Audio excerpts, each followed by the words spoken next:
Hello guys, good morning. Welcome to my YouTube channel Mr. Das Vikas स्वागत କରୁଛି। ତ ଆଜି ଆମକୁ ଗୋଟେ ନୂଆ ଜାଗା ମିଳିଛି, ଦେଖିପାରୁଥିବେ କେତେ ଭୟଙ୍କର ଜାଗା। କେବଳ ଗୋଟାଏ ଜାଗା ତିଆରି ହେଉଛି ଘରକୁ। ଘର ଭଲସେ ତିଆରି ହେଇନି, ରହିବା ପାଇଁ ବହୁତ ପ୍ରୋବ୍ଲେମ୍ ହେଉଥିଲା ଆମକୁ। ବହୁତ ଜଙ୍ଗଲ ଭିତରେ ଆମେ ରହିବାକୁ ପଡ଼ୁଛି। ଦେଖନ୍ତୁ ଘର ତିଆରି ଚାଲିଛି, କମ୍ପ୍ଲିଟ୍ ବି ହେଇନି। ଆମେ ଆସିକି ଏଇଠି ରହୁଛୁ। ଅତି ଭୟାନକ ଜାଗାରେ ଆମେ ଆସିକି ରହୁଛୁ। ସକାଳୁ ହେଇଯାଇଛି, ଯେହେତୁ ସକାଳ ଝାଡ଼ା ଲାଗିଲାଣି। ତ ଝାଡ଼ା ମୁଁ ଏବେ ବାହାରିଛି। ଝାଡ଼ା ମୁଁ କୁଆଡ଼େ ଯାଉଛି ଆପଣମାନଙ୍କୁ ଦେଖାଉଛି, ଦେଖନ୍ତୁ। ପୁରା ଏଇ ଜଙ୍ଗଲକୁ ଯାଉଛି, ଫାଷ୍ଟ ଟାଇମ୍ ଏ ଜଙ୍ଗଲ ପୁଣି ଏକା ସଫର କରୁଛି। ତ ଦେଖିପାରୁଥିବେ ଜଙ୍ଗଲ କୋଉ ଭଳିଆ ହେଇଛି, ଚାରିଆଡ଼େ ଜଙ୍ଗଲ। ଏ ଜଙ୍ଗଲକୁ ଝାଡ଼ା ଯିବା ବହୁତ ହିଁ ଖତରନାକ। ଜାଣିନି ସାପ ଥିବେ କି କ'ଣ ଥିବ, ବିଛା ଥିବେ, ଜନ୍ତୁ ଜାନୁଆର ଥିବେ। ତ ସେ ତାକୁ ଗଲି ମାରିକି ଆମକୁ ଯେହେତୁ ଲାଟ୍ରିନ୍ ସୁବିଧା ନାହିଁ, ଘର ଏଠି ତିଆରି ହେଉଛି, ତ ଆମକୁ ଝାଡ଼ା ଯିବାକୁ ପଡ଼ିବ। ତ କ'ଣ କରିବା, ଚାଲନ୍ତୁ ଯିବାକୁ ତ ପଡ଼ିବ।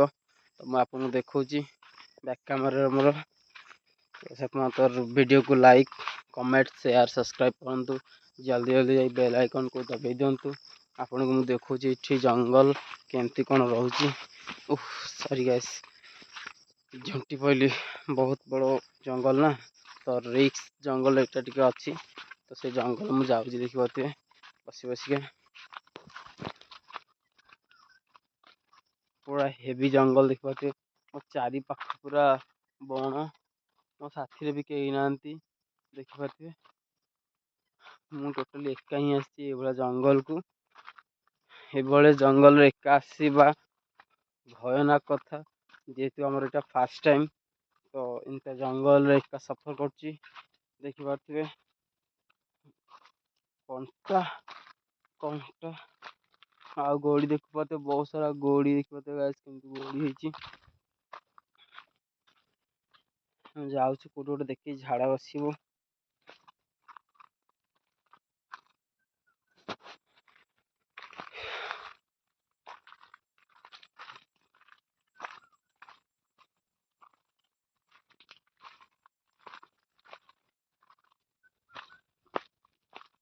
ଏଇଠି ଝାଡ଼ା ନାଇଁ, ଗାଣ୍ଡିରେ କେଞ୍ଚି ହେଇଯିବ ଗାଇସ୍। ଯେଠି ମୁନିଆ ବାହାରିଛି କେଞ୍ଚି ହେଇଯିବ ପଛ ଆଡ଼ୁ। ତ ଏଠି ଝାଡ଼ା ବସି ହବନି। ଦେଖିବା ଆମେ ଅଲଗା ଜାଗା। ଏଠି କିଏ ଗୋଟେ ଝାଡ଼ା ବସି ପଡ଼ିଛି ଗାଇସ୍, କ'ଣ କରିବା। ଏଠି ବସିବା ଭଲ ନୁହଁ, ଆଗକୁ ଆମେ ଯିବା, ଦେଖିବା ଆଗରେ ଭଲ ଜାଗା ଅଛି ନା ନାହିଁ। ତ ଚାରିଆଡ଼େ ପୁରା ଜଙ୍ଗଲ, ବଡ଼ ବଡ଼ ଖୁଣ୍ଟା, ପଛରେ କେତେବେଳେ କେଞ୍ଚି ହେଇଯିବ ଜଣା ନାହିଁ। ତ ବହୁତ ରିକ୍ସ ସହକାର ଆମକୁ ଯିବାକୁ ପଡ଼ୁଛି ହେଇକି। ଗାଇସ୍, ଆମେ ଆସିକି ଗୋଟେ ପୋଖରୀ ପାଖରେ ପହଞ୍ଚିଗଲୁ। ଗାଁର ଶେଷରେ ପୋଖରୀ ଗୋଟେ ଅଛି। ଗାଁର ଶେଷରେ କହୁଛି, ଜଙ୍ଗଲର ଶେଷରେ ଗୋଟେ ପୋଖରୀ ଅଛି।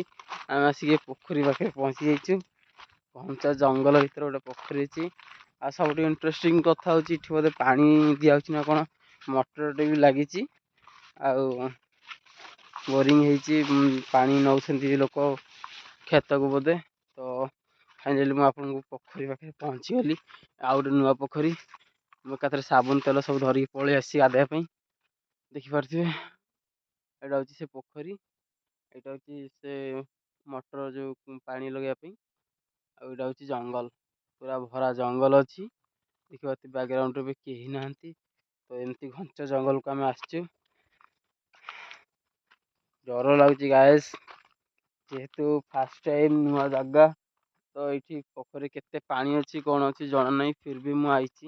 ଆପଣ ଦେଖନ୍ତୁ, ବହୁତ ମାନେ ରିକ୍ସର କାମ ଏଇଟା, କାହିଁକିନା ଏକା ଆସିବା ନୂଆ ଜାଗାକୁ ସମ୍ଭବ ନୁହେଁ। ଫିର୍ ବି ମୁଁ ଏକା ଆସିଛି, ଦେଖିପାରୁଥିବେ କେତେ ପାଣି କ'ଣ ଏଇଟା ଜଣା ନାହିଁ।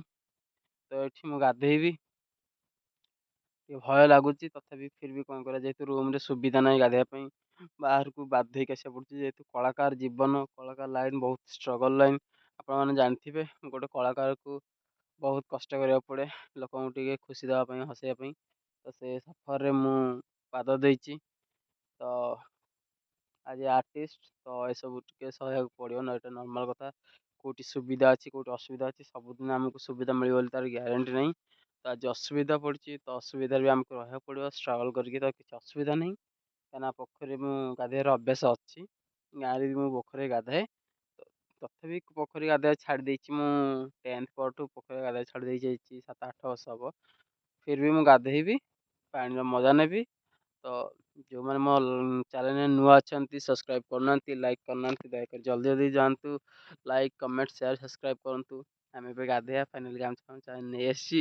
ଆଜି ପୋଖରୀ ଟିକେ ମଜା ନେବା, ନ୍ୟାଚୁରାଲ୍ ଭିୟୁର ଟିକେ ମଜା ନେବା।